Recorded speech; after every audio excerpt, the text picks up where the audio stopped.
नमस्कार, मैं हूं आपके साथ गौरव राजेंद्र। बुलेटिन की शुरुआत करते हैं। आयुष्मान भारत योजना के तहत छत्तीसगढ़ में सभी नागरिकों को मुफ्त चिकित्सा सहायता उपलब्ध है।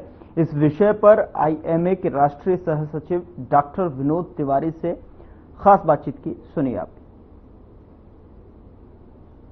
आयुष्मान भारत योजना लगभग उसमें डॉक्टर्स और हॉस्पिटल शामिल हो जाएं खुशी खुशी, और जो सरकार की मंशा पूरी हो। इंश्योरेंस बेस्ड होना चाहिए या ट्रस्ट बेस्ड होना चाहिए या ऑप्शनल होना चाहिए? हम इसके बारे में सीधा एक ही मत है कि ये ट्रस्ट मोड होना चाहिए। आप देखिए कि अगर इंश्योरेंस मोड में है तो इंश्योरेंस कंपनी कमाने के लिए काम करेगी, वो अपना प्रॉफिट बेस्ड काम करेगी। उसको चाहिए कि अगर 1,000 मिले तो बहुत अच्छा है, 1,00,000 मिले तो उससे बहुत बढ़िया है, अगर करोड़ों कमाने के लिए गए तो क्या बुरा है। तो यहाँ ने जहां पे भी उसको कमाई का साधन दिखेगा तो वो चाहेगा ज्यादा ज्यादा प्रॉफिट ले। फिर उसको ना तो डॉक्टर से मतलब है, न मरीज से मतलब है, न सरकार से मतलब है। तो ट्रस्ट मोड में सरकार रिस्पॉन्सिबल रहती है, उसको लगता है कि काम सही ढंग से हो, डॉक्टरों को या हॉस्पिटल को बराबर पैसा मिलता रहे, जिससे कि काम जो है चलता रहे। जो है कि कोई भी इलाज करने के लिए जो मेडिसिन है, इम्प्लांट्स है, वो खरीद सकें। तो हमें आईएमए के हिसाब से ट्रस्ट मोड जो है बेहतर ऑप्शन है। आयुष्मान भारत की स्कीम की जो नॉर्म्स है वो सरकार क्यों बनाए? आईएमए के साथ बैठ करके उस चीज को क्यों नहीं तय करते कि किस सर्विस का कितना पैसा होना चाहिए, कितना लेना चाहिए, और किस होना चाहिए, पेमेंट का मोड क्या होना चाहिए, कहाँ पर कैशलेस होना चाहिए, कहाँ पर कुछ चीजें जो नगद होती हैं। इसलिए कि इसमें बहुत सारे जो लैकुना है, जो गलती है, उसको छुपाने के लिए वो क्या है, कारण नहीं मिलेगा। ये सब चीजें पब्लिक के बीच में एक्सपोज हो जाएगा। कोई भी चीज है, जैसे रहता है मरीज हमारे पास आके बोलता है कि उसको 5,00,000 का उसमें वह है कि ऑपरेशन में जो भी है करना है, तो इसमें 5,00,000 का ऑप्शन है। लेकिन उसमें क्या किया है कि हर चीज का डिसीज का उन्होंने कैटेगरी बना दिया कि कैसा है। एक ऑपरेशन है जिसमें अगर मतलब के वार निकालना है, 8,800 रुपये मिलना है, तो 8,800 ही मिलेगा। लेकिन मरीज क्या समझता है उसमें 5,00,000 है, बट यह है कि बाकी जितना बचा हुआ उसका जो है 4,90,000 डॉक्टर खा जाएगा। तो ये जो प्रिजम्पशन है ये गलत है। फिर उसके बाद पैकेज बनाने की जरूरत है। आज के समय में आप देखेंगे कि हर चीज की कीमत बढ़ रही है। मोबाइल की कीमत बढ़ रही है, आपके कपड़े की कीमत बढ़ रही है, पेट्रोल की कीमत बढ़ रही है। शायद ये दुनिया का पहला देश है या राज्य है जहां पे डॉक्टरी जो इलाज है वो रेट कम हो रहा है। रेट कम हो रहा है इसका मतलब है ऐसा हो गया कि मतलब हर चीज मेडिकल से रिलेटेड चीजें क्या सस्ती हो गई, दवाई फ्री में आने लगा, इम्प्लांट अपने आप मिलने लगा, कि हॉस्पिटल चलाने के लिए जितना भी इंस्पेक्टर राज है वहां पे लाइसेंसिंग सिस्टम खत्म हो गया। तो वो सब चीजें बढ़ते जा रही हैं, तो रेट तो बढ़ना ही है। तो रेट बढ़ना है तो इसमें पैकेज रिवाइज लिस्ट होना चाहिए। फिर इसमें सिस्टम में क्या कहता है कि 21 दिन के अंदर में भुगतान होना चाहिए। अभी पिछले सरकार का हमारा वो है कि 1.5-2 साल से पुराना है, पेंडिंग पैसा बचा हुआ है। कई हॉस्पिटल में बहुत यह है कि लंबा चौड़ा बिल बचा हुआ है, तो ये पैसे देना चाहिए। नहीं है तो उसमें है कि इंटरेस्ट के साथ देना चाहिए। इंटरेस्ट क्यों नहीं दे रही है? आप कहीं पे भी बैंक में भी रखते हैं, एक समय के बाद एक इंटरेस्ट अमाउंट मिलता है हर जगह। तो यहाँ तो उल्टा गंगा बह रही है कि मतलब जो है खर्च भी करवा लिए, वो ये मरीज या इलाज करा के चला गया, पैसे भी नहीं दे रहे हैं। फिर इसके साथ बात आती है कि मतलब है इंश्योरेंस मोड में जैसे काम करना है, तो वो क्या है, वो कमाने के लिए आएगा तो क्या करता है, छापामारी करता है। उसके अंदर कहीं ना कहीं वो है कि मतलब नया नया तरीका आता है। जैसे कैटरेक्ट है, कैटरेक्ट सर्जरी आया, कैटरेक्ट को बोला निकाल दो। क्यों? कैटरेक्ट यहाँ भी इतने मरीज थे, उनको इतना फायदा हुआ, वो कैटरेक्ट सर्जरी ऑप्थेल्मोलॉजिस्ट निकल गया। मरीजों को परेशानी हुई कि नहीं? अगर सही में काम करना था तो उसमें क्या करना था, ये कंट्रोलिंग बॉडी रखना था। अगर कोई डॉक्टर या हॉस्पिटल गलत कर रहा है तो उसके ऊपर एक्शन लेना चाहिए। उसके ऊपर एक है कि कंट्रोलर रखना चाहिए कि ये काम सही हो रहा है कि नहीं हो रहा है। उसी तरह से हिस्टेक्टॉमी है, उसी तरह से डेंटल प्रोसीजर है, बहुत सारे ऐसे हैं। तो हमारे यहाँ जो प्रॉब्लम क्रिएटर रहते हैं उसको पनिशमेंट करके बाद में सभी को एक ढर्रे में ले लेते हैं। जबकि उसके लिए क्या है, आईएमए को भी साथ मिलने उसका सोल्यूशन ढूंढना चाहिए कि बोले भाई हम इसको कैसे अच्छे तरीके से कारगर रूप से काम करवा लेंगे। अगर गलत है तो उसके लिए पनिशमेंट है। सब आपने आईएमए की भूमिका को रेखांकित किया है, क्योंकि ये उन पेशों की तरह, उन सेवाओं की तरह, उन वस्तुओं की तरह नहीं है जिसको हम जीन्स में गिन सकें। ये बहुत ही डिफरेंट चीज है, जहां पर विज्ञान भी है, अनुभव भी है, और जो देखा जा रहा है उससे आगे सोचकर काम करना पड़ता है। अब आईएमए की भूमिका यहाँ पर रेखांकित होती है। तो पैरेलल बॉडी कैसे बनेगी सरकार के साथ? पैरेलल बॉडी बनाने की जरूरत नहीं है। हम तो ये बोलते हैं कि ये है कि ज्वाइंट हैंड ये एक्टिव होना चाहिए, मतलब कंधे से कंधा मिला के चले।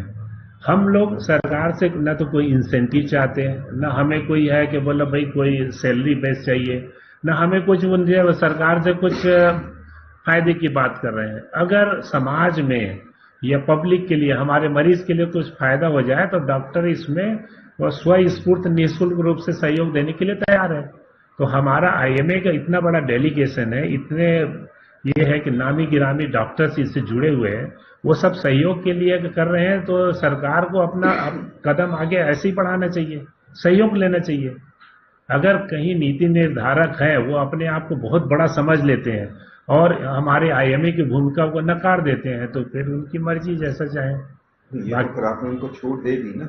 नहीं, हम छूट नहीं दे रहे, हम बोल रहे हैं हमारा काम है, हम जा करके ऐसे जो नीति निर्धारक उनसे जा करके रिक्वेस्ट कर रहे हैं। हेल्थ मिनिस्टर साहब को हम लोग इसके बारे में क्या मानना चाहिए, प्रतिवेदन दे चुके हैं, मुख्यमंत्री जी से मिल चुके हैं। इसके बारे में हम लोगों ने अपने तरफ से अपना पहल कर दिया। अब यह है कि सरकार के पाली में है कि वो क्या करते हैं। अगर वो चाहते हैं कि आईएमए मिल करके काम करे तो हम हमेशा तैयार हैं। मानवता की सेवा हो, गरीबों का भला हो, स्कीम भी सक्सेस हो, ये इच्छा है ये भी। हाँ, ये बातें जो आपने बोली है बहुत कुछ है, पॉलिटिकल लगता है, हम तो प्रैक्टिकल काम करने के लिए तैयार हैं। बोला भाई आओ गांव चले, इसमें कोई ऐसा कुछ नहीं है कि पब्लिसिटी हो कुछ है, लेकिन गांव कैसे चले? गांव जाने के लिए हम लोग तैयार हैं, लेकिन उसके लिए क्या है, जिस गांव में जा रहे हैं तो उसमें क्या है, अगर सरकार की तरफ से कुछ दवाइयां मिल जाए रहने के लिए, वो है कि बोले जो भी है हॉस्पिटल है या फिर वो है कि पंचायत है वहां पे सुविधा मिल जाए, वहां का लोकल लीडरशिप है, सरपंच है, वो सहयोग करे, तो ये काम जो है सोने में सुहागा जैसा हो जाएगा। जैसे जैसे विज्ञान और स्वास्थ्य के क्षेत्र में तरक्की होते जा रही है, तकनीक आते जा रही है, वैसे वैसे चैलेंजेस भी आते जा रहे हैं, और ऐसे में आईएमए की भूमिका भी अब रेखांकित होने लगी है। और आपके अनुभव को देखते हुए आपको सहायक सचिव राष्ट्रीय का दायित्व दिया गया है। क्यों जरूरत पड़ रही है सहायक सचिव? काम बढ़ रहा है समय के साथ। अभी देखा जाए तो अपना जो इंडियन मेडिकल एसोसिएशन है, डॉक्टरों के बीच में काम करने वाला विश्व का सबसे बड़ा ऑर्गेनाइजेशन है। विश्व का सबसे बड़ा जब बोलते हैं तो इसमें हजारों, मतलब ये समझ हजारों तो नहीं, कम से कम 160 से 170 देश आते हैं। उन सब देशों में सबसे ज्यादा डॉक्टर्स जहाँ पे हैं उनके एसोसिएशन भी बड़ा होता है, काम भी बढ़ता है। तो अब समय के साथ केवल हमारा काम यही नहीं हुआ, सोशल सर्विस भी बढ़ रहे हैं। हमारा जो सबसे बड़ा प्रोजेक्ट है आओ गांव चले, आओ गांव चले प्रोजेक्ट इतना बड़ा काम है कि अगर हर शहर में, मतलब एक जिला है, एक ब्रांच है, एक गांव का अगर गोद लेता है तो समझ लीजिए कि हजारों गांव में मतलब वो तरक्की हो सकती है। उसी तरह से अभी एक बहुत बड़ा प्रोजेक्ट चल रहा है फॉक्सी के साथ मिल करके, कि जो सर्वाइकल कैंसर है जांच करने के लिए सस्ते में किट उपलब्ध कराने का, मतलब जो चीज है बाजार में 2000 में मिल रहा है, हम उसको चाह रहे हैं कि 100 रुपए या 200 रुपए में हो, डॉक्टर फ्री में जाकर के जांच करे। तो हर जगह तो महिलाओं के बीच में जो कैंसर बढ़ रहा है उसको रोकने के लिए बहुत बड़ा कदम है। इसके लिए पूरा वर्क फोर्स की जरूरत है। फिर हमारे पास और बहुत सारे ऐसे काम है, जैसे आयुष्मान भारत योजना है, इतना बढ़िया विश्व का सबसे बड़ा सक्सेसफुल हेल्थ योजना है, हेल्थ स्कीम है। उसमें भी काम करने के लिए, लोगों को सेंसिटाइज करने के लिए बहुत लोगों की जरूरत है। तो जैसे जैसे काम बढ़ता है वैसे वैसे वह है कि मतलब ऑफिस बीरर्स की संख्या बढ़ती जाती है। तो इसी को ध्यान में रख करके ऊपर वाले हैं कि मेरा भी अपॉइंट किए। हम हर जगह देख रहे होंगे कि जैसे अभी छत्तीसगढ़ में ही है कि मतलब भाई पहले जितने विधायक थे, सांसद थे, अब परिसीमन के बाद उनकी संख्या बढ़ेगी। क्यों बढ़ेगी? मतलब भाई छत्तीसगढ़ तो उतना ही है ना, लेकिन काम करने वालों की संख्या बढ़नी है, तो इसलिए ये सब अपॉइंटमेंट होता है। सरकार का ध्यान अब धीरे धीरे उन बीमारियों को भी जा रहा है जो महामारी का रूप है। सर्वाइकल कैंसर को डायग्नोज करने के लिए पेप स्मीयर और काल्पोस्कोप दो तकनीक है जी। गांव में काल्पोस्कोप कैसे जाएगा? इसी के लिए आईएमए जैसी संस्था है, वो जहाँ गांव में जाएं, आओ गांव चले प्रोजेक्ट के द्वारा हर छोटे छोटे गांव में जा करके जहाँ बाजार है, हाट है, वहां पे फ्री कैंप लगाए। तो कैंप लगाना उतनी बड़ी बात नहीं है, उसको जांच करने वाला जब ये है कि brain behind machine is important, जो जांच करने वाला डॉक्टर है वो इम्पोर्टेंट है। तो हमारे यहाँ जो आईएमए के डॉक्टर्स हैं, जिनके पास लाइन लगा करके वो जो है फीस दे करके लोग है इंतजार करते हैं, फिर जांच कराते हैं, वही डॉक्टर गांव में फ्री में अपनी सर्विस देगा तो कितना अच्छा चेंज आएगा। तो ऐसे ही होता है, बड़े बड़े डॉक्टर्स हैं, नामी डॉक्टर हैं, उनसे हम लोग रिक्वेस्ट करते हैं कि भाई आपने सर्विस दीजिए, तो जाते हैं। हमारे यहाँ से भी कई डॉक्टर हैं, जब मैं खुद ही गया था कि जसपुर नगर में जाके कल्याण आश्रम में वहां जाकर के हम लोग कैंप लगाए। यहाँ से 550 किलोमीटर जाना, 550 किलोमीटर आना, अपना काम बंद करके जाना, तो कहीं ना कहीं सोशल सर्विस के लिए इंटरेस्ट तभी तो गया ऑर्गेनाइजेशन के लिए। ये जैसे जैसे हेल्थ चैलेंजेस आ रहे हैं, सरकार वॉलेंट्री सर्विस ले रही है, सेल्फ भी ले रही है। एक वंदे मातरम योजना शुरू की है भारत सरकार ने आज से 10 साल पहले कि कम से कम सप्ताह में एक महिला डॉक्टर सोमवार को आधे दिन को डिलीवरी करे जी। अब वो योजना लगभग बर्बाद हो गई। उसके पीछे यही है कि जो काम करने वाले हैं, अगर आप उनको सम्मान नहीं देंगे, अब आप उनका ध्यान नहीं रखेंगे, तो धीरे धीरे वो क्यों करेगा। फ्री में कर रहे हैं तो कोई भी चीज फ्री में अगर मिल रहा है, बोलते हैं there is no free lunch in the world, खाली चीज कहीं कुछ नहीं मिलता। वहां पे अगर आप वो फ्री में दे रहे हैं तो आप कंपेयर करिए उसकी तुलना में, और बाकी कौन है, क्या बोले दूसरे डिपार्टमेंट वाला ऐसा कर रहे हैं क्या? यही काम है, वकील लोग कर सकते थे, बोले थे, अभी जो आया है बिल तो सब विरोध कर दिए। सीए भी वही कर सकते हैं कि जब भी करना है, तो जब वो लोग नहीं कर रहे हैं और हम कर रहे हैं, हमारा ध्यान नहीं रख रहे हैं, तो कहां से काम होगा। तो सरकार से अनुरोध है, हम लोग करने के लिए तैयार हैं, हमेशा कंधे से कंधा मिला के चलते हैं, गवर्नमेंट के साथ खड़े हैं हम लोग। इसी तरह से यहाँ पे एक पुलिस लाइन का पुलिस हॉस्पिटल है, उसको बहुत बढ़िया डेवलप किए थे। हमारे यहाँ के डॉक्टर जो बड़े स्पेशलिस्ट थे वो जाग करते थे, बहुत अच्छा सक्सेसफुल था। बाद में वहाँ का ये है कप्तान साहब बदले, उनको इंटरेस्ट कम आया, उन्होंने डॉक्टर से पूछ बरख बंद किए, डॉक्टर जाना बंद कर दिया, वो बंद हो गया हॉस्पिटल। तो ऐसे ही है, इस योजना को जो शुरू करने वाला जो सोच है, उसको कंसिस्टेंट लाने के लिए आपको प्रयास करने की जरूरत है, लोगों को मोटिवेट करने की जरूरत है, और जो ये है डॉक्टर फ्री सर्विस दे रहे हैं उसके साथ आपको मिल के काम करना पड़ेगा, प्रोत्साहित करना पड़ेगा, तब फिर जुड़ जाएंगे।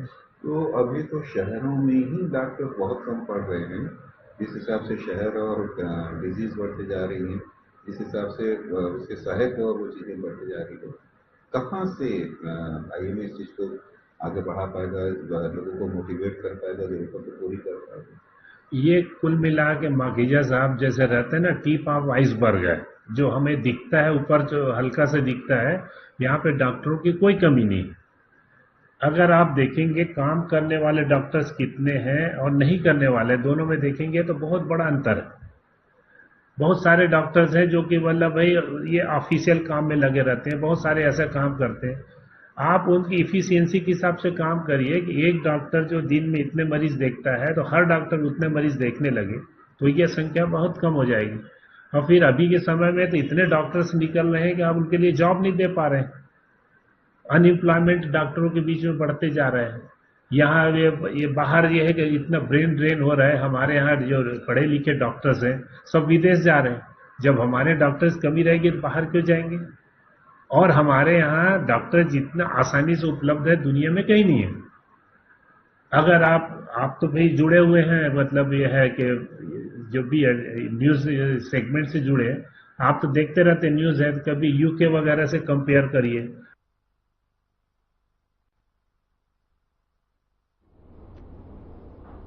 उधर महाशिवरात्रि के मौके पर हर साल फरवरी के महीने में कोही मेले का आयोजन किया जाता है। दरअसल आपको बता दें कि कोही मेले का आयोजन एक हफ्ते के लिए किया जाता है, जिसमें भारी संख्या में श्रद्धालु स्वयंभू के दर्शन के लिए आते हैं। महाशिवरात्रि पर इस साल भी ये मेला क्षेत्र की शोभा को बढ़ाएगा। देखिए ये रिपोर्ट।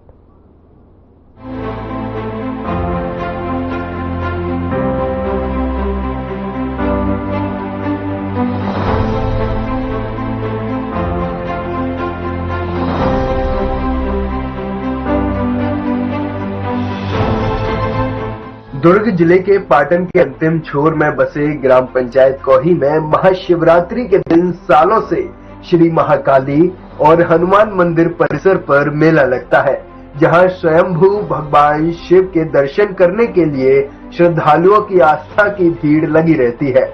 भगवान शिव के दर्शन और आशीर्वाद के लिए दूर दूर से लोग पहुंचते हैं और मेले का आनंद लेते हैं। कुरूद विधानसभा और पाटन विधानसभा को अलग करने वाली खारू नदी के तट पर ग्राम पंचायत कोही बसा है।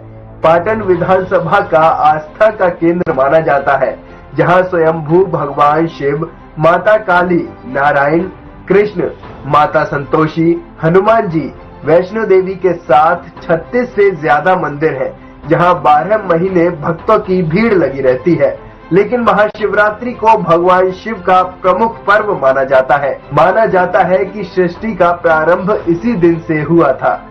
पौराणिक कथाओं के मुताबिक इस दिन सृष्टि का आरंभ अग्नि लिंग के उदय से हुआ। महाशिवरात्रि के दिन भगवान शिव और पार्वती जी की पूजा होती है। ये पूजा व्रत रखने के दौरान की जाती है। महाशिवरात्रि में स्वयंभू शिव मंदिर के बाहर दर्शन पाने के लिए बड़ी संख्या में लोग सुबह से ही आस्था की थाल लिए भोले के नाम के जयकारों के साथ कतार में लगकर भगवान शिव को जल अर्पण करते हैं और आशीर्वाद लेने के साथ ही मेले में बड़ी संख्या में आए बच्चे, बूढ़े, महिला, पुरुष सभी झूला, मीना बाजार, रंग बिरंगी मिठाइयाँ, दुकानों का आनंद और खरीदारी भी करते हैं। कवेश्वर महादेव की जय। मैं लीना साहू ग्राम कवी की नवनिर्वाचित सरपंच हूँ। मैं आप सभी का यह 2 दिनों का मेला में स्वागत अभिनंदन करती हूँ और आप आइए और अपने जीवन को धन्य बनाइए। भोलेनाथ की कृपा से हमारा जीवन, हमारे गांव बहुत धन्यवाद है उसकी आशीर्वाद से, कृपा से। और मैं यही आशा और विश्वास करती हूँ कि आप आइए। और यह मेला 2 दिनों का है और कई विगत वर्षों से यह मेला हो रही है। हम कौही वासी अपने आप को बहुत ही भाग्यशाली समझते हैं। इसी आशा और विश्वास के साथ मैं सबको नमन करती हूँ, प्रणाम करती हूँ। जय श्री शंभू। आप सभी का हार्दिक अभिनंदन, स्वागत है। महाशिवरात्रि पावन पर्व पर आप सभी को बधाई और शुभकामनाएं। मंदिर में श्रद्धालुगण आते हैं और नदी में स्नान कर शिव जी के दर्शन करते हैं और दर्शनार्थियों को सभी प्रकार की सुविधा है। जैसा हमारा मंदिर परिसर में कैमरा लगा है, कैमरा की सुविधा है और साथ ही साथ बिजली, पानी और पुलिस प्रोटेक्शन भी है। स्वास्थ्य केंद्र भी लगेगा यहाँ पे, यानी कि हर चीज की सुविधा है आप सभी के लिए। कोही के लोग इस मेले को ऐतिहासिक मेला भी कहते हैं, जहां श्रद्धालुओं के लिए रात्रिकालीन कार्यक्रम का भी आयोजन किया जाता है, जिसकी देख रेख में पुलिस प्रशासन और स्वास्थ्य विभाग की टीम भी हमेशा मौजूद रहती है। Bureau report.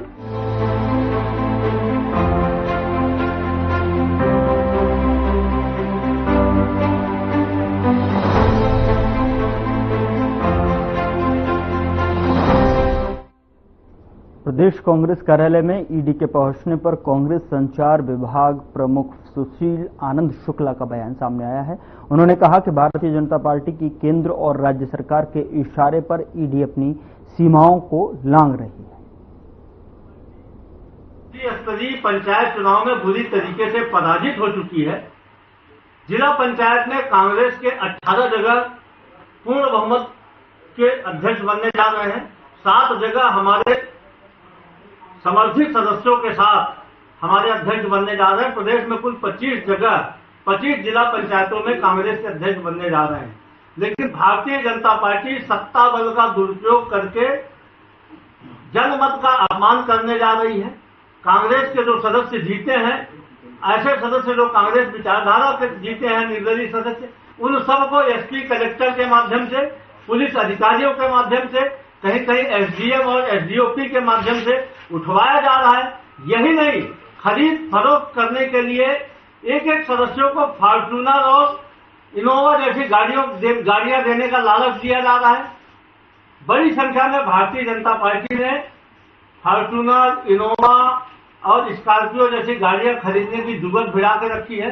ताकि जिला पंचायत सदस्यों को खरीदा जा सके। भारतीय जनता पार्टी के इशारे पर, भारतीय जनता पार्टी की केंद्र और राज्य सरकार के इशारे पर ईडी अपनी सीमाओं को लांघ रही है। ईडी भारतीय जनता पार्टी के अनुशासित संगठन की भांति काम कर रही है। ईडी की कार्रवाई अब राजनीतिक विद्वेष की पराकाष्ठा को पार कर चुकी है। आज बेहद ही आपत्तिजनक कार्रवाई ईडी के द्वारा की गई। ईडी ने कांग्रेस के प्रदेश मुख्यालय में संबंध भेजा है। कांग्रेस के एक जिला कार्यालय के बनाए जाने के संबंध में जानकारी मांगी। अरे हमने तो विपक्ष में रहने के दौरान 15 साल जब हम सत्ता में नहीं थे तो जन सहयोग से, अपने कार्यकर्ताओं के सहयोग से इस राजीव भवन को बनाया है, जहां से जनता की आवाज उठाई जाती है। हम आना पाई का हिसाब दे देंगे, एक एक पैसे का हिसाब देंगे। ईडी में साहस है।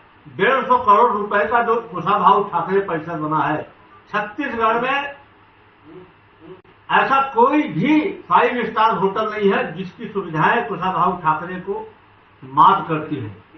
इतनी ज्यादा कुशाभाऊ ठाकरे में सुविधाएं हैं। 150 करोड़ रुपए में कुशाभाऊ ठाकरे परिसर बना हुआ है। उसका वित्तीय सोर्स क्या है? ईडी उसकी जांच करेगी। 1 रुपए फीट में एकात्म परिषद के लिए, राजनीतिक कार्यालय के लिए जमीन अलॉट किया गया था। अब आज वहां से लगभग 1.5 से 2 करोड़ रुपए महीने की किराया भारतीय जनता पार्टी वसूल रही है। 1 रुपए में जमीन लेके राजनीतिक कार्यालय बनाने के लिए जमीन लिया और वहां से 1.5 करोड़ रुपए की वसूली की जा रही है। क्या ईडी उसकी जांच की साहस दिखाएगी? जो भव्य इमारत बनाई गई आरएसएस की दिल्ली में, जिसके बारे में कहा जाता है कि 500 करोड़ रुपए से अधिक खर्चा हुआ है, क्या उसकी जांच करने की साहस ईडी दिखाएगी? देश भर में बने हुए भारतीय जनता पार्टी के कार्यालयों की जांच ईडी करने का साहस दिखाएगी? कांग्रेस के मुख्यालय में आकर आप सम्मान देते हैं। यदि आप में वास्तव में साहस है तो आप इन सब की भी जांच करके दिखाएं।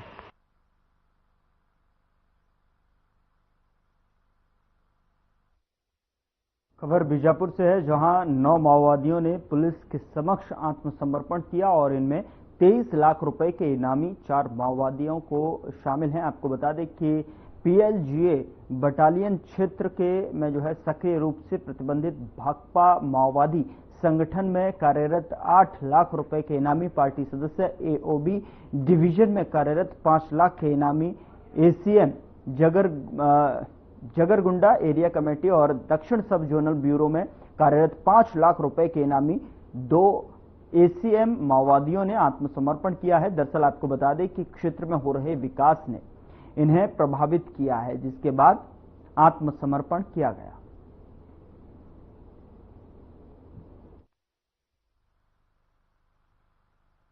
आज दिनांक 25 फरवरी 2025 को पीएलजीए बटालियन क्षेत्र में सक्रिय रूप से माओवादी संगठन में कार्यरत 8 लाख के इनामी पार्टी सदस्य एओबी डिवीजन में कार्यरत 5 लाख रुपए के इनामी एसीएम जगरगुंडा एरिया कमेटी एवं दक्षिण सब जोनल ब्यूरो में कार्यरत 5 लाख के इनामी 2 एसीएम सहित कुल 23 लाख रुपए के 4 इनामी माओवादियों सहित कुल 9 माओवादियों ने पुलिस के समक्ष आत्मसमर्पण किया है। संगठन के विचारों से इनका मोहभंग हुआ है। जिलों में चलाए जा रहे नियत दिलनार योजना के तहत हो रहे विकास कार्य तथा अंदरूनी क्षेत्रों में बन रही सड़कें गांव तक पहुंचती विभिन्न सुविधाओं ने इन्हें प्रभावित किया है। छत्तीसगढ़ शासन की पुनर्वास एवं व्यापक प्रचार प्रसार पुनर्वास योजना के तहत लाभ व परिवार के साथ खुशहाल जीवन जीने की सोच लिए समाज से भटके माओवादियों ने संगठन में उनके कार्यों की उपेक्षा करने, भेदभावपूर्ण व्यवहार करने एवं माओवादियों के द्वारा आदिवासियों पर लगातार अत्याचार से त्रस्त होकर छत्तीसगढ़ शासन की आत्मसमर्पण एवं पुनर्वास नीतियों से प्रभावित होकर भारत के संविधान पर विश्वास रखते हुए उक्त माओवादियों द्वारा पुलिस के समक्ष आत्मसमर्पण किया गया है। आत्मसमर्पण करने पर इन्हें उत्साहवर्धन के फलस्वरूप 25-25 हजार रुपए नगद प्रोत्साहन की राशि प्रदान की गई है।